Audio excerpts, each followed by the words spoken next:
Welcome to the Big Biz Show, featuring insight, analysis, and a lot of stuff that's none of your business.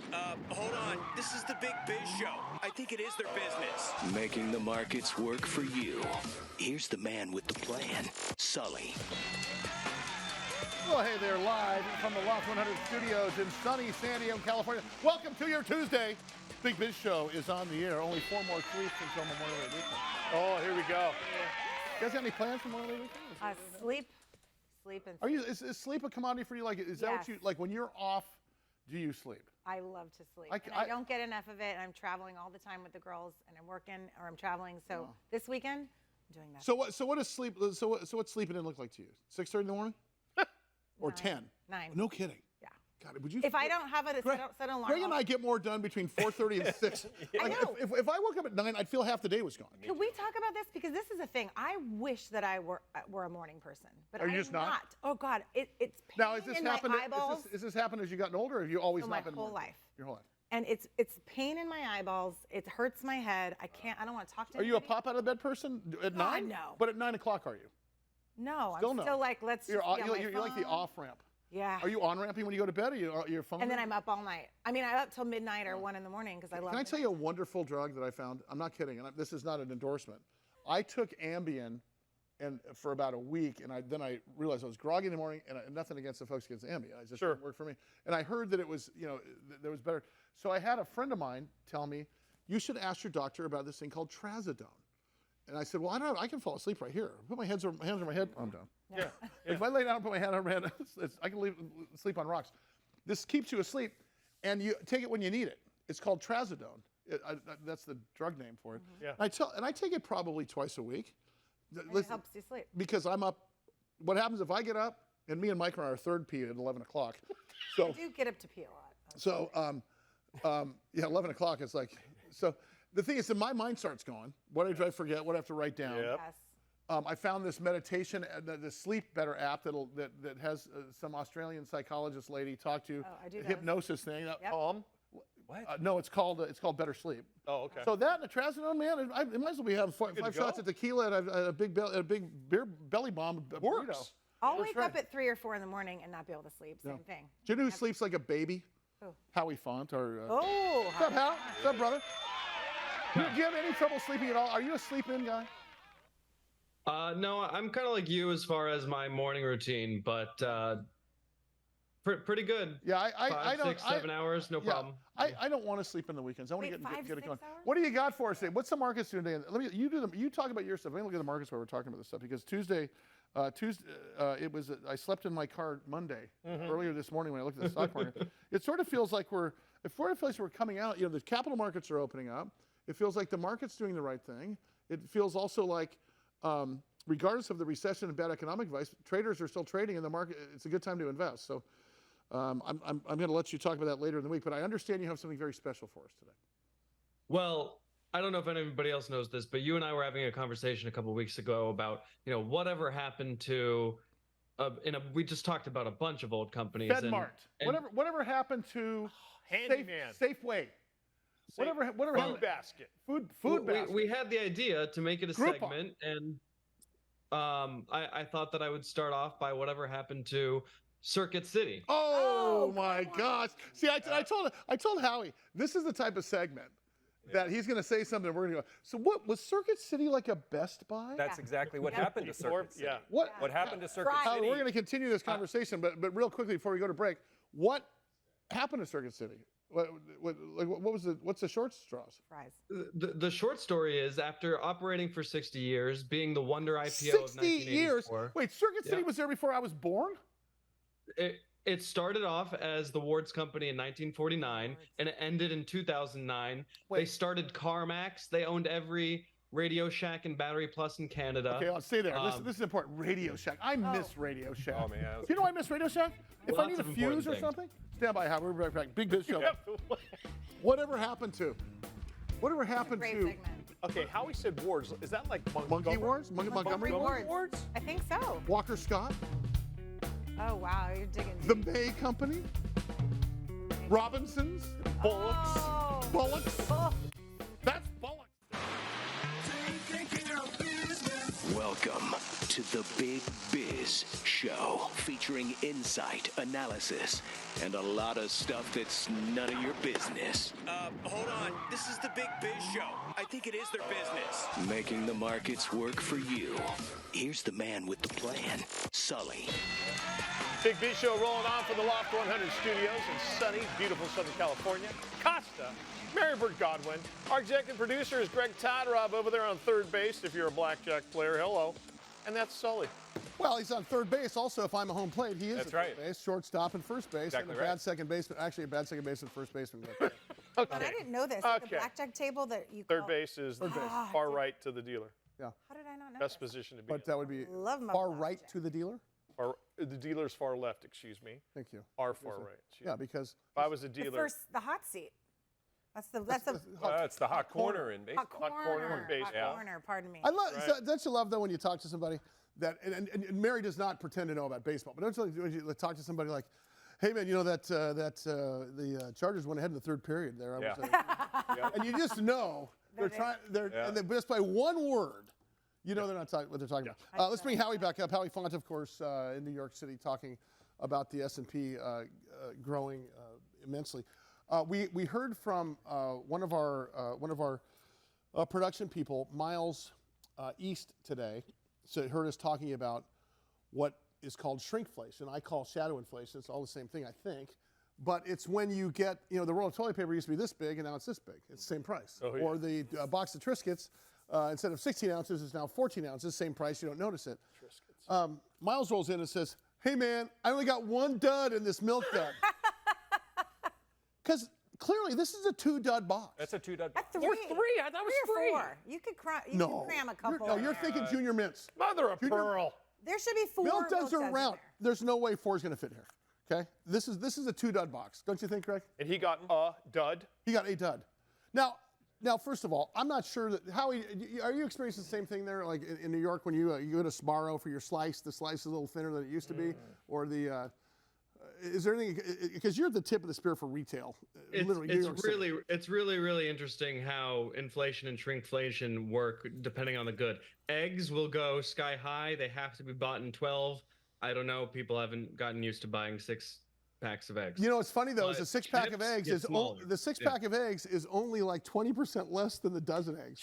Oh, yeah. So which is shadow inflation. It's how they get you. So are we experiencing that? Like you're still cooking at home. Are you cooking? Do you cook at home or you DoorDash? That's all I do. Okay. Except for come here. I'm kidding. No, but I'm saying No, I barely cook, but no, I do notice everything is less for more money. Greg, are you? Yeah. I always call you. Right. You're making breakfast or pancakes for eggs for the kids. Yep. Are you the shopper also? On and off? Half the time. Do you ever? Yeah. Do you look?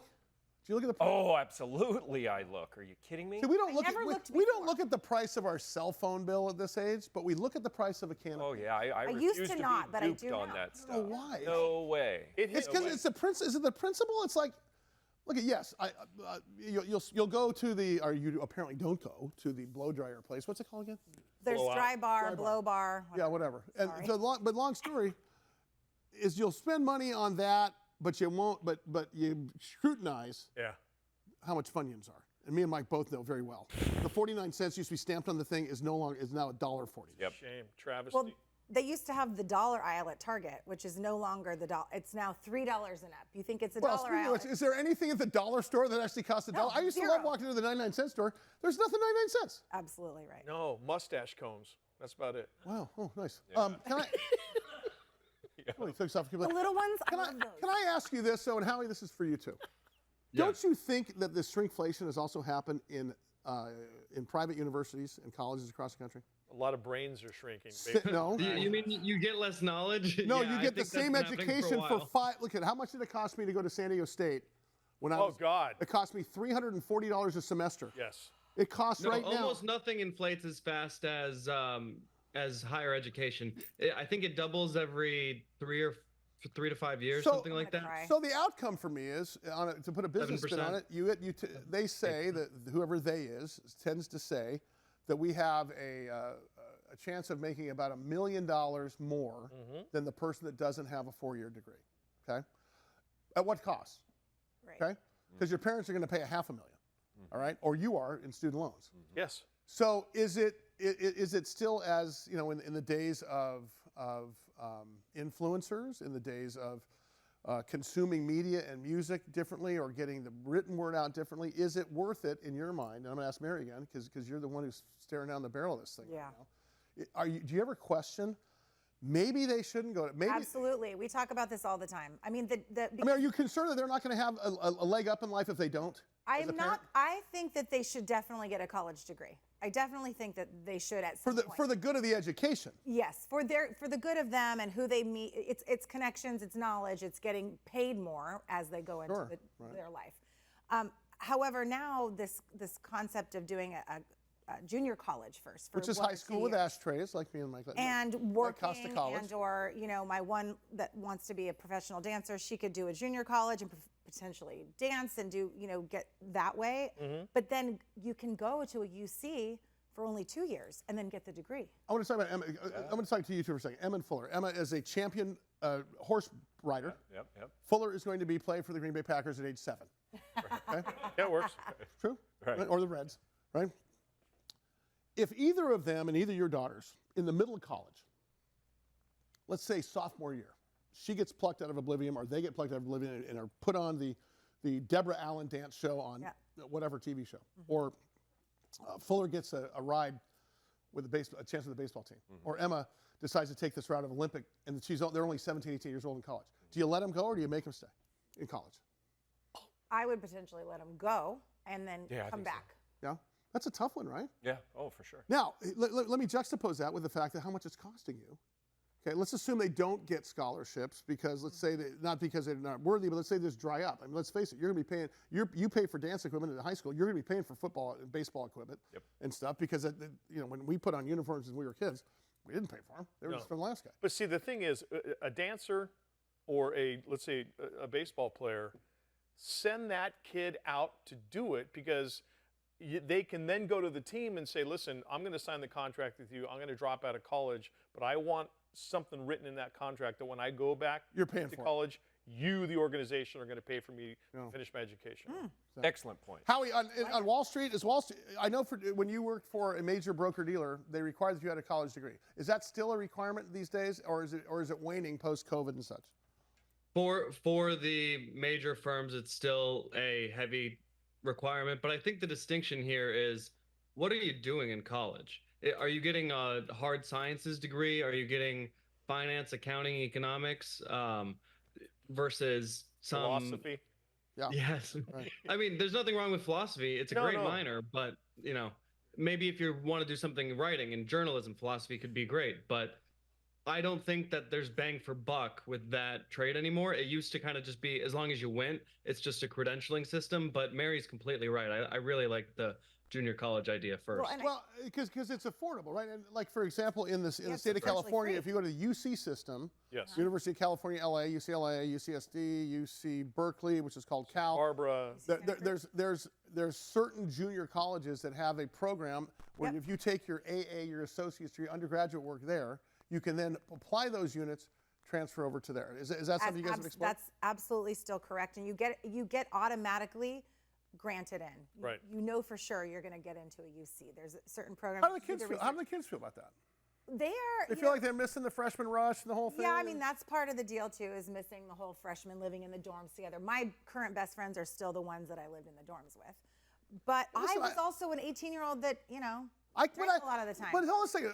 But I can't minimize the fact of the social integration, which is the same argument against homeschooling, where you don't get the integration that you probably could, that's kind of tough to learn. I will tell you this, if I could do it over again, considering I worked at a place called Price Club, which is now called Costco, which was exactly like being in college and being in high school, I could have gone to junior college, saved a whole bunch of money for myself and my parents, while I was working at Price Club and got the same experience, and then transferred off and did a cup of coffee at Harvard and said I graduated at Harvard. Well, and my big thing, too, is 18-year-olds, a lot of them don't know what they want to do with their lives. Some people know they want to go into accounting or they want to be doctors, but a lot of kids are supposed to know what their goal is, and it's hard to know at 18. Okay, so to that point then, very quickly, because I have about a minute left, at what point is the career goal worth the $500,000 or $400,000? At what point? What are those categories? Is it medicine? Is it because I mean, you can go to the Western Sierra School of Law in San Diego for about $2,000 a year and get your Juris Doctorate and pass the bar. I think medicine is a pretty good line to draw, because if I'm going in for brain surgery, I don't want, well, I went to a Tallahassee JUCO and then I got right into brain surgery. Yeah. I want you to have as much education as possible. Is junior college football still a draft point? Absolutely. So it's a real thing. Oh my God. So by playing JUCO for freshman, sophomore year, they're still getting looks. Yeah, and there are so many teams now that, Don Coryell built the Aztecs here. I was going to say Don Corleone. Don Corleone. He built San Diego State University when he first took over on nothing but JUCOs. No kidding. Your guys that come in and just kick ass. Other teams want to go the 4-year route, but if you're a good JUCO player, there is a 4-year school that has a place for you. JUCO. Especially now. Yes. I never The transfer portal. Yeah. JUCO. Oh yes, JUCO's a sports thing for junior college. Yes. I'm using it. With me.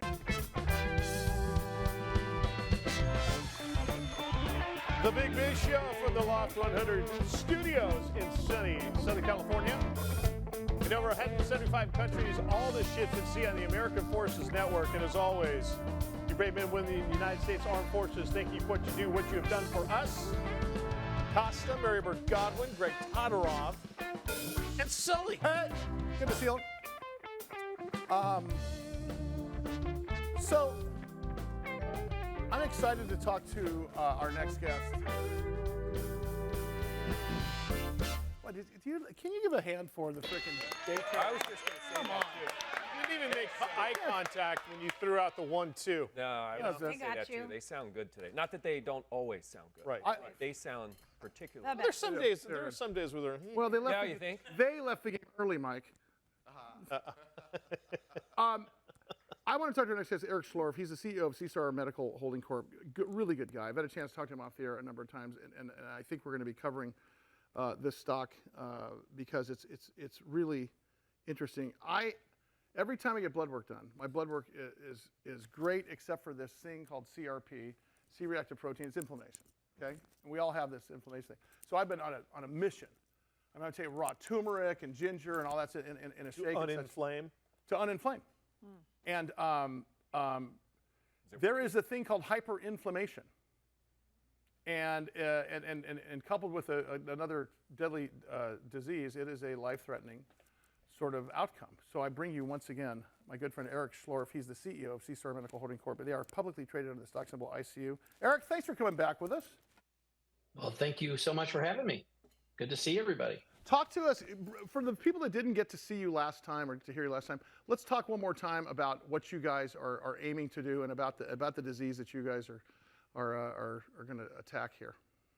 Yeah, so if you think about think about inflammation. Inflammation obviously is something we all deal with on a daily basis, but in the event where inflammation gets out of control or dysregulated, we through our SCD, or selective cytophoretic device, are able to actually repair and restore the immune system back to homeostasis. And it's interesting, that you talk about turmeric and ginger, whatever that you've been taking to reduce inflammation. We call it our product's called Quelimmune, which I love. I love the brand name of that because that's essentially what we do: is we quell the immune system. Eric, if you saw me with my shirt off, you'd go, "Wow, you are really inflamed. You need you need a lot of our medicine." But how many people who may say, "Look, I'm fit. I do all this, I do this," might still be suffering from it? Well, the chronic inflammation obviously is a very large problem, and I think that there are probably a lot of people around the U.S. and around the world that are carrying it around, and they don't even know it. It kind of builds up over time. The immune system doesn't get back into balance, and then they have to turn into attend the ICU or be admitted to the ICU to get kind of life-saving therapies, which we consider ours to be really one of the premier therapies especially for children with acute kidney injury with a septic condition. Interestingly enough, and I think Eric, I learned this from you. Isn't cancer basically inflammation as well in some respects? Yeah, look, there's different ways that cancer can work. I mean, some of the drugs that are out there, they're actually trying to increase the inflammation. Some are trying to take it down. at the end of the day, everything is about homeostasis. If we are, and when I say homeostasis, is that if everything is in balance, life is great. When things go one way or the other, that's when we have problems. Sure. And that's essentially what happens in many cancers, many chronic diseases. You can think of neurologic diseases. It's so broad, quite frankly, and we just don't have good tools to be able to address it. And Eric, is it how is it administered? Is it a pill form or injected? And do you do it to prevent inflammation, or do you do it once you've already established that you have an issue with it? Yeah. So the second question. So it's after it's actually out of control. So we have been relegated, at least initially, to the sickest of the sick patients that we tend to bring back to life, and then they walk out of the hospital without being on dialysis for the rest of their life. By the way, it is not a pill. I would love it I wish it was a pill, and I wish it was an IV injection. But it turns out that it's actually kind of an extracorporeal therapy. So it means it takes the blood outside the body. We treat it in real time and essentially conducting autologous cell therapy, which means self-changing of the cells in real time. And we're reprogramming those cells, and they go back into the body to signal that the cytokine storm is over. And that's essentially what we do. And so this is something that is right now connected to a dialysis circuit is the best way to put it. Everybody knows dialysis, but we're doing dialysis on a continuous basis in the intensive care unit, where this is a simple bolt-on, takes about 15 minutes for the hospital staff to change it out daily for this disposable model. Eric Schlorff is his name. He's the CEO of C-Star Medical Holding Corp, stock symbol ICU. Eric, talk to us about the FDA and where you are on that journey down that path to getting the drug to us. Yeah, so for children, so today in children, we have a pathway today, which is approved through humanitarian device. So that's less than 4,000 children. So we have the ability now to go and sell that for a profit, which is an amazing feat for any kind of company to get over that first hurdle. And quite frankly, that begins to then de-risk the rest of the pipeline. On the adult side, we're in the midst of running a clinical study, which you see up here, in adults for acute kidney injury. That was one of 3 breakthrough device designations we have with the FDA. What we've guided the market today is that we should be at around 100 patients enrolled or halfway by the end of this year, and then fully enrolled by the middle of next year, which then kind of takes us to probably around 12 to 18 months after that to get full approval in adults. Now, that's a much larger market. And will there be a compassionate care program when the time is right, in your opinion? Most likely. At least in some indications there will be. We actually get compassionate use cases all the time. We get requests for them. It just depends on some of them that we can fulfill and some that we can't. Sure. For you as a publicly traded, as CEO of a publicly traded company, obviously you can tell us only so much. But insofar as the rest of the year goes, what are we looking forward to in terms of a breakthrough, in terms of research, into the FDA, and even in terms of you guys as a business model and a company? Yeah, look, I mean, we're weeks away from our first sale, and that's obviously, being a commercial company is obviously what all companies strive to do: take things through development, get it to a commercial stage, and then actually get that first purchase order so we get that sale. So I'd say we're probably weeks away on that, which is what we've guided the market. And then, on the clinical study on adults, that's a very large market, 200,000 patients. So you do 200,000 times 10 to 20,000, and you get a big number. Sure, exactly. On an annual basis. And so, it's just really we're methodical. We just announced a couple of weeks ago that we received through one of our partners an NIH grant. So National Institute of Health actually is funding a $3.7 or $3.6 million study to test this concept in cardiorenal patients. Well, and that's a vote of confidence, I hear, when you're getting NIH money. I mean, let's face it, they wouldn't be doing that if it were Mike's shoelace retipping company, which is not doing so well after all. His name is Eric Schlorff. He is the CEO of ICU. Just because I can't bend over to look at my shoes. I want you in San Diego, brother. I want to sit down with you and talk to you here on the set at some point. Thank you, Eric. Appreciate it. Eric Schlorff is his name. Get over here. Come on. Big Biz Show. Much more to come. We're going to talk about nervous system and how nervous Mike's system has become since he stopped eating red vines and drinking beer through them. Big Biz Show. Loft 100 Studios, the Big Biz Show, and our affiliates and our hosts are not registered investment advisors or broker-dealers. Our show hosts make no commitment that the purchase of securities of companies profiled or otherwise mentioned in our programming are suitable or advisable for any person, or that an investment in such securities will be profitable in general. Given the nature of the company's profile and the lack of an active trading market for the securities, investing is highly speculative and carries a certain high degree of risk. We profile selected publicly traded and privately held companies on our program.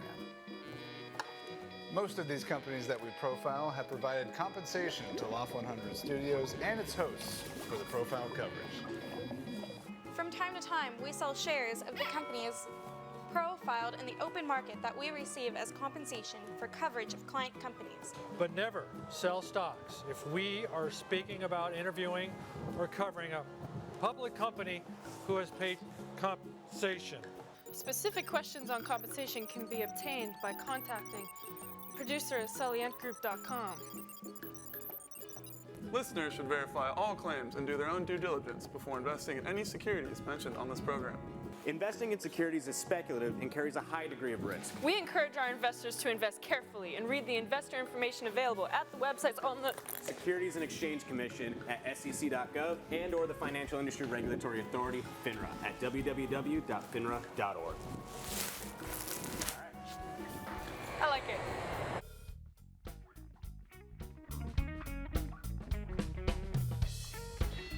It is the Big Biz Show from sunny Southern California. Hope you guys are having a good day.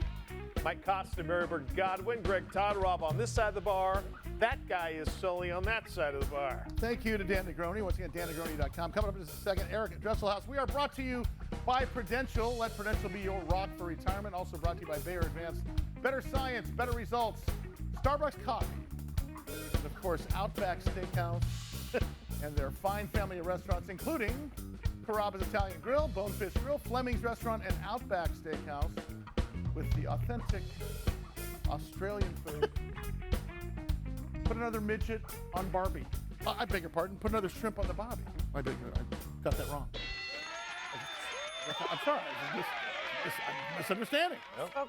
The first time I heard you say authentic Australian food, I nearly fell out of, this is the old place, I fell out of my stool. I mean, with the bloomin' onions? The bloomin' onions. They grow on the sides of the roads. On the roads down there. You know what a bloomin' onion is? Basically, they take an onion and they do a crosshatch going chick, chick, chick, chick, and they turn it. It looks like a tic tac. Yep. And then they dip it in pancake batter and they shove it in a deep fryer and it goes, week, and it's a bloomin' onion. Yeah. That happens on the arid plains of Adelaide. Of Adelaide. And which is just safe. It tickles my funny bone every single time. We need to have Troy Hazard back on the air. Yes. Troy Hazard, TroyHazard.com, fantastic keynote speaker, wrote Future-Proofing Your Business. And speaking of Russ, we've been talking to Russ today. He came to the studio for the first time in America trying to break into the keynote speaking business. He wrote a book called The Naked Entrepreneur, talking about some failures in entrepreneurship. And he's bald like Dr. Evil bald. Right. He's bald like the guy in Annie. Right? They'll bring it back. He's bald like the guy, John Locke from Lost. Oh, love him. Wow. Telly Savalas. This is how, Telly Savalas. You got it, baby. Yeah. You better believe, no, that's Tom, shotgun Tom, sorry. He's got it. It was something about, there was a baby involved there. I mean, not a real baby, he called people baby. Well, that lollipop, I think. Lollipop thing, right? That's it. Yeah. So Russ was so quick Kojak. that when Troy was talking, he goes, yeah, and sometimes you have to pay. Russ says, did you say to pay? That fast, that quick. And that's what we miss about Russ. Hey, Eric Dresselhuys is with us. He is the CEO of S Inc. That's ESS Inc. Their stock symbol is GWH. It is the world of long-duration energy storage. This is not just about EVs, which is what I'd like to call electric vehicles. Yes. But this is about much larger iron flow batteries and renewable energy. And I think every time we talk to him, we get a ton of emails about, are we going in this, is the world going this way? Because we see it more and more every day. I give you Eric Dresselhuys. Eric, great to see you again, pal. I appreciate you taking the time out there of your busy schedule as a CEO. Can I ask you, I've asked you this a number of times, I'm going to start by saying, Where do you see long duration energy storage going over the next 20 years? Because right now we're sort of pre-peak and it's happening, right? So what does 20 years from now look like for us as consumers? 20 years from now, that's a good long stretch. And I think by then, this is just part of how the world works, right? This is just an embedded part of how reliable electricity gets delivered to homes, because you really can't move through the energy transition to, greener, cleaner, more locally produced ways of getting electricity without having something like long duration storage that's making the system reliable. So I think it's going to be like the sidewalk. Eric, we're about to have a presidential election, and it doesn't matter who you hope is in the Oval Office. How does it affect, though, what the country needs to do as far as infrastructure is concerned and the grid and things like that? Because I'd hate for us to get in that mode of, okay, we're going to push this forward. Somebody comes in, and we're not going to do it. We're not ready. We're not going to push it forward. And then where are we with that? Well, listen, I think that making infrastructure a political issue is a pretty dumb idea for the country. Because if you look at what's happening in the energy markets, and everybody's talking about AI and generative AI and all of these, the reindustrialization of America, all things that so far as I know, both presidential candidates back, and all of them take more electricity. So how are you going to make the electricity? How are you going to distribute the electricity? How are you going to ensure that the energy system is sufficient to drive economic growth? And I don't think that's a political issue one way or the other. So I think, listen, I think if there's a change in Washington on the margins, there are certainly going to be some things that get looked at and people are going to poke on. But in the main, it's going to all be there. Okay. So by the way, Eric Dresselhuys is his name. He's the CEO of a company called S Inc. And of course, their stock symbol is GWH. You can go to essinc.com. So that's the top down. For the people that haven't heard you, our Bloomberg audience that we picked up in Mexico, and then of course we're about to go into Europe with it. Talk about what you guys do as a company and how you are turning your energy center, as the video shows, into long-term energy storage, and how that's going to change the world. Yeah, well, at a technical level, we've come up with a thing that's known as an iron flow battery, and what we do is we make rust. In a simple case, we take excess electricity from wind, solar, or any other source for that matter, and we charge the battery. And when we do that, it actually literally plates rust. And then when you need the power back, you reverse the polarity in the battery and you get the electricity back, and the rust goes back into an electrolyte. So it's a really fascinating process. It's safe.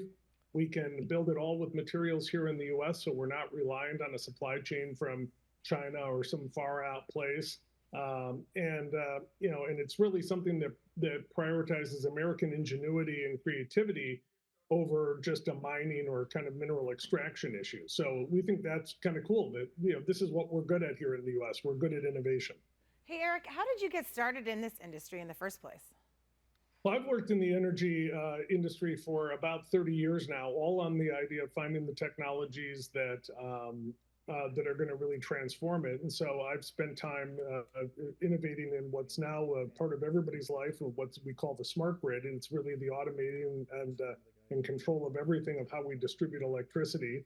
But through that time, we knew that storage was going to be the thing that was going to make the energy transition work. And so I had a chance about 3 years ago to step in at ESS as CEO and help scale the company, which is what I've been doing for about 30 years. And it couldn't be a more exciting place to be. I'll say. Talk about, as much as you can, because I realize you're a CEO of a public company, but strategic goals that we can look forward to for the remainder of the year. I mean, we're closing in on the second half of the year here in just a few months. Yeah. What do you think? What are you looking forward to? Time flies. Yeah, it really does. No, it's really, our focus is really straightforward. We're scaling the business now and driving cost out, because in this kind of a business, the name of the game is just keep driving costs out of the product, improve margins along the way, but offer a better value proposition to our customers. So we've got projects in the US, projects in Australia, projects in Europe. We just announced a big project in Africa. So, it's scale up on the production and the volume, and scale down on the cost. His name's Eric Dresselhuys, CEO of S Inc., stock symbol GWH. Eric, thanks so much. We'll see you next week. I appreciate you coming on with us as usual. Love hearing the story, because it's interesting. Here in San Diego, we had a huge power loss. The entire city went down because of because of a breach in Arizona. Yes. Back in about 2010, when yeah. something like Sounds that. about right. And yet we're still so confident in our grid. And I would argue, are we confident that we would use the renewable energy? Because we're thinking, well, what if it's foggy outside? I mean, I still think there needs to be an adoption thing that's happening, right? You know how Doc Brown got hit in Back to the Future? Yes, of course. And he hit his head, and then you saw the flux capacitor, and he invented it. I want to know who's Eric's flux capacitor inventor. Like, who came up with that? Who was looking at the wall one day? Probably him. I got to ask that next time he's on with us next week. Who drew that up and said, I think this will work? And by the way, and are they continuing to draw it up? Yeah. I mean, is it because I think Dan said, yesterday you're 2,000 late, starting yesterday. So yesterday's information is old news. I wonder if these guys continue to have to, which makes me wonder, will we ever have an infrastructure for it? Hey, coming up next, Mike wants to talk about gambling again. Yeah. Our friends from Prize Picks are coming on the air with us. Yes. Now we're talking. And I just spilled something on my shirt, so I will be changing on the break. Yes, it may have been a gravy stain, one of my 4 food groups. Can't even notice it. Big Biz Show coming up. Stand by.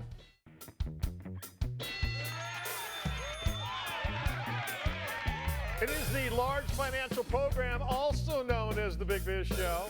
Kind of screwed you up there. You're like, wait a second. What channel am I watching? That's like when I used to do my stock picks on Sunday. Yeah. I did my stock picks on Sunday, and then we'd look at how I did. Russ would do his 5 minutes later on Monday. Incidentally, they were very close to my stock pick. Costa River Godwin, Greg Todorov, and 70% increase. That's what we do. We need to do pick my shorts again. Yes. Thank you. Great show today. Great Wednesday show. Thanks again. Thanks again to Steve Glover. Thanks again to what was our social media guy's name? That guy was fantastic. Corey Perlman. Yep. Yeah, as we finish the program, let's finish on a low note. It's not because of Patrick DeHaan. Patrick's been with me for. We've interviewed him for. I'm going to say, Patrick's got to be like 15 years. You've been on this show. He, of course, is the head of petroleum analysis for Gas Buddy, GasBuddy.com. You ever see that gas? The national map with a gas price temperature map on it? Regularly. What were the old colors? We used to be red. Now we're purple. Remember you guys changed the colors on me, Patrick. What it used to be red and green, right? Now we're purple. Yeah, you're right. We've made it more accessible. I found that too the hard way. And by the way, I like how we saved the worst news for the end, right on the low point here. By the way, you look good news this time. You look fantastic. Are you getting in shape because you just can't eat because of gas prices, or are you actively walking everywhere? Because you're a shadow of your former self. High gas prices, right? Is you can get a hop on the bike or walk. So high gas prices are physically great for me. That's exactly right. So talk to us. Behind your left shoulder there, we're seeing a country that is purple and orange, but yet over on the West Coast, we continue to be yellow. I'm assuming that because we have so many environmental add-ons to our price per gallon as well as taxes, is that the main reason that we usually have the most expensive gas? Well, let me get out the rule book for California gasoline. I'll turn to chapter 34. On that page, we're going to find that, yes, gasoline taxes, you have cap and trade, you have a low carbon fuel standard, you have the highest taxes in the nation, you have your own blend of gasoline. Oh yeah, don't forget, we go into the summer blend here. What is the summer blend, by the way? Is that just a scam? It's not a scam. It is something implemented after the Clean Air Act amendments in the 70s. The problem between summer and winter gasoline, and by the way, California is a bit of this problem on steroids because in California, the Air Resources Board holds jurisdiction over this. But essentially the big difference here is that winter gasoline has more butane. That starts your car in colder weather easier. Butane, the stuff in lighters, it's real cheap. It's like 50 to 60 cents a gallon.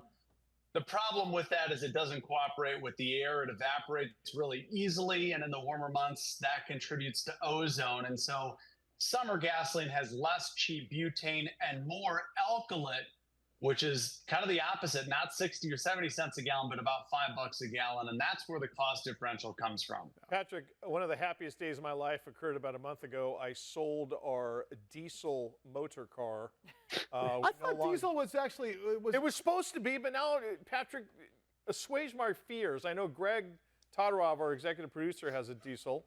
Well, to your point, a lot of what happens in California now is biodiesel. So, that's, again, a California regulation is that a certain amount of diesel in California now has to be biodiesel. And actually, this is interesting how this affects gasoline, is some refineries in California have gotten incentivized to make the transition from traditional refinery to producing biodiesel. And a lot of what goes into that is then soybean oil. So yeah, there's a huge cost increase associated with making that jump over to biodiesel. Are you concerned? I don't know if concern is the right word, but we hear about EVs, which is, again, my term for electric vehicles. I would like to know, is EV going to affect the gas price? Because obviously there is a supply-demand issue. If we had the infrastructure to go EV across the country, which we currently don't, but I think we will at some point, will that have an impact from the sheer economic standpoint of Econ 101? Less people are demanding gas, therefore there's fewer dollars chasing more product, which would drive something down in an economic equation. How do you feel about that in the future? Well, what you're seeing is a lot of growing pains. We're going to see a lot more of those growing pains. You look at the grid, you look at energy consumption, it's already through the roof. The nation badly needs more power plants. Talk about nuclear power, that plant in Georgia that was tens of billions of dollars over budget. We need a lot more of that to have these EV dreams fulfilled. The problem, though, is to your point, though, will it eventually reduce gas prices? Well, oil companies, and this is where politics can get involved, the Biden administration has really taken a very frontline stance on the oil sector, trying to make it more difficult. That's not really the point here. The point is that the oil industry is seeing that the writing is on the wall and that administration is going to push Americans to EVs. So at that point, why spend money maintaining existing infrastructure if the administration is basically saying, well, your time is, we're counting down? So the question is, will EVs be pushed? Will oil companies stop investing in their refineries? That's the key. It could be a very bumpy ride. Patrick DeHaan for president. Thank you, buddy. I appreciate your time as usual. See you next week if we can get to. You know, one thing that people don't realize is that just because the price of oil goes up or down doesn't mean the price of gas goes up or goes down. It's like, think of oil like potatoes and McDonald's French fries, okay? The price of potato goes up or down. Prices are pretty static on French fries, regardless of what they're paying for potatoes. What drives the cost up or down on French fries is competition. Burger King is now charging less for their French fries. We're going to drop our French fries down. Same thing in the oil and gas business. For oil, just because oil gets more expensive doesn't mean the gas has to get more expensive. Okay, there really is some economy to this. I'm wondering what's going to happen when the EV thing, which I don't think it's going anywhere as long as there's an infrastructure. The problem is, once again, the analogy of Mike Costa after a large bran muffin and a cup of Joe in the morning on the Golden Gate Bridge, wall-to-wall traffic with all EVs. Do we have, because he's heavier at that point, let's face it, and then the car's also 2 tons apiece. Yeah. That's a real issue we have to deal with. I mean, one of the main arteries from California to Arizona, which is the 8 freeway, had a bridge collapse about 4 years ago.